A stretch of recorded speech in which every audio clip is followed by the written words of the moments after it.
वळूयात पुढल्या बातमीकडे। मंगळवेढ्यात दोन्ही पक्षांकडून पैसे वाटप होतंय असा आरोप माजी मंत्री लक्ष्मणराव ढोबळेंनी केलेला आहे। मंगळवेढ्यात भाजप विरुद्ध तीर्थक्षेत्र विकास आघाडीत हा सामना पाहायला मिळतोय। या दरम्यान मात्र आरोप प्रत्यारोपांची मालिका सुरू झाली आहे।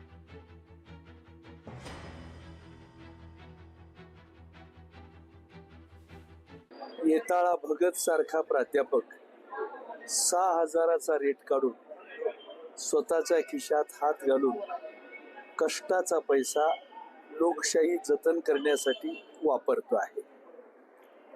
जवळजवळ दोन्ही बाजूच्या लोकांनी अतिशय समंजसपणानं 3,000चा रेट काढून लोकांना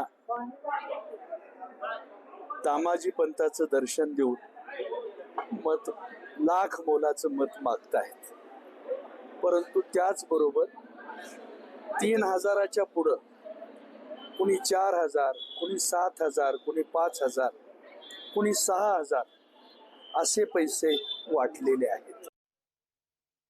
तर कोल्हापूर जिल्ह्यातील 10 नगर परिषद आणि 3 नगर पंचायतींसाठी उद्या मतमोजणी प्रक्रिया पार पडणार आहे। यामध्ये पाहिलं तर वैद्यकीय शिक्षण मंत्री हसन मुश्रीफ, खासदार धनंजय महाडिक, भाजपचे प्रदेश सचिव महेश जाधव, माजी खासदार संजय मंडलिक, पालकमंत्री प्रकाश आबिटकर आणि काँग्रेस नेते आमदार सतेज पाटील या नेत्यांची प्रतिष्ठा पणाला लागली आहे। दरम्यान कागल, मुरगुड आणि जयसिंगपूर या ठिकाणी मोठ्या लढती पाहायला मिळतात। याचाच आढावा घेतलाय आमचे लोकशाहीचे प्रतिनिधी सतेज औंधकर यांनी। या मतमोजणीची तयारी पूर्ण झाली असली तरी जिल्ह्यातील अनेक नेत्यांच्या प्रतिष्ठा या पणाला लागल्याचं आपल्याला पाहायला मिळतंय। याचाच आढावा जो आहे तो आपण घेतो या ठिकाणी। खरं तर कोल्हापूर जिल्ह्यातल्या ज्या 10 नगरपालिका आणि 3 नगरपंचायतींसाठी उद्या मतमोजणी प्रक्रिया आहे ती पार पडणार आहे। यासाठी खरं तर वैद्यकीय शिक्षण मंत्री हसन मुश्रीफ, खासदार धनंजय महाडिक, भाजपचे प्रवक्ते जे आहेत ते महेश जाधव, माजी खासदार संजय मंडलिक, पालकमंत्री प्रकाश आबिटकर, काँग्रेस नेते आमदार सतेज पाटील यांसह दिग्गज जे नेते आहेत त्यांच्या प्रतिष्ठा आहेत त्या पणाला लागल्याचं आपल्याला या ठिकाणी पाहायला मिळतंय। खरं तर अनेक नेत्यांची प्रतिष्ठा आहे ती पणाला लागलेली आहे आणि त्यामुळंच उद्या खरं तर महायुतीचा गुलाल पाहायला मिळतो की महाविकास आघाडीचा गुलाल पाहायला मिळतो हे पाहणं महत्त्वाचं ठरणार आहे। मात्र महाविकास आघाडीच्या नेत्यांनी देखील आपलेच नगराध्यक्ष जास्तीत जास्त निवडून येतील असा दावा जो आहे तो केल्याचं आपल्याला पाहायला मिळतंय। दुसरीकडं हसन मुश्रीफ असतील ते म्हणतात की राष्ट्रवादीचेच जास्तीत जास्त नगराध्यक्ष असतील आणि नगरसेवक असतील ते निवडून येतील। मात्र महायुती म्हणून जे महायुतीचे नगराध्यक्ष निवडून येतील असा देखील दावा जो आहे तो आता केला जातो आहे। त्यामुळं उद्या साधारणतः सकाळी 11 ते 11:30 वाजेपर्यंत सगळा निकाल जो आहे तो स्पष्ट होईल असं सांगण्यात आलेलं आहे। सतेज औंधकर, लोकशाही मराठी, कोल्हापूर। कोल्हापूर जिल्ह्यातल्या 10 नगरपालिका आणि 3 नगरपंचायतींसाठी नुकतंच मतदान आहे ते पार पडलेलं आहे आणि उद्या खरं तर प्रत्यक्षात मतमोजणी होते। आपल्यासोबत या संदर्भात बोलण्यासाठी भाजपचे प्रदेश सचिव आहेत महेश जाधव। नेमकं त्यांना या सगळ्या मतदानासंदर्भात आणि खरं तर विजयाचा गुलाल ते घेऊन जात आहेत का, काय सांगतायत पाहूयात।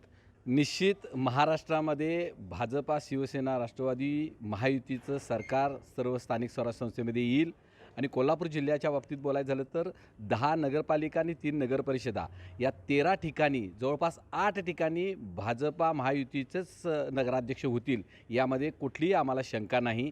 त्यामुळं विरोधी पक्षाच्या लोकांची नगराध्यक्ष तर सोडाच, पण खालचे जे काही नगरसेवक आहेत ते सुद्धा 2-3 आले तरी येतील अशी परिस्थिती आहे। तुम्हाला उद्या लक्षात येईल की या 13 नगरपालिकांमध्ये जवळपास जे काही नगरसेवक आहेत ते 80% जास्त नगरसेवक आणि नगराध्यक्षसुद्धा भारतीय जनता पार्टी आणि मित्रपक्षाचे होतील। लोकांना काँग्रेस नको झालेला आहे। लोक जाईल तिथं म्हणतात की काही नाही, आम्हाला फक्त भाजप पाहिजे, शिवसेना पाहिजे, युती पाहिजे। आज महापालिकेचा करत असताना विरोधी पक्षाच्या यांना पॅनेल होईना झालं आहे। कोल्हापुरात सगळे जे इच्छुक विद्यमान नगरसेवक आहेत ते म्हणालेत आम्हाला उमेदवारी नको, कारण आम्ही जर विरोधी पक्षातून उभारलो तर निवडून येणार नाही, घरात बसलेलं परवडेल। अशा परिस्थिती काँग्रेसची आणि विरोधी पक्षाची झालेली आहे। त्यामुळे निश्चित गुलालाच उद्या उधळणार आणि 100% गॅरंटेड। आज मुलाखत घ्यायला आहे, उद्या झाल्यानंतर परत माझी मुलाखत घ्या या, मग तुम्हाला समजेल। सतेज औंधकर, लोकशाही मराठी, कोल्हापूर। लोकशाही मराठी ऐका, पहा, जागरूक रहा।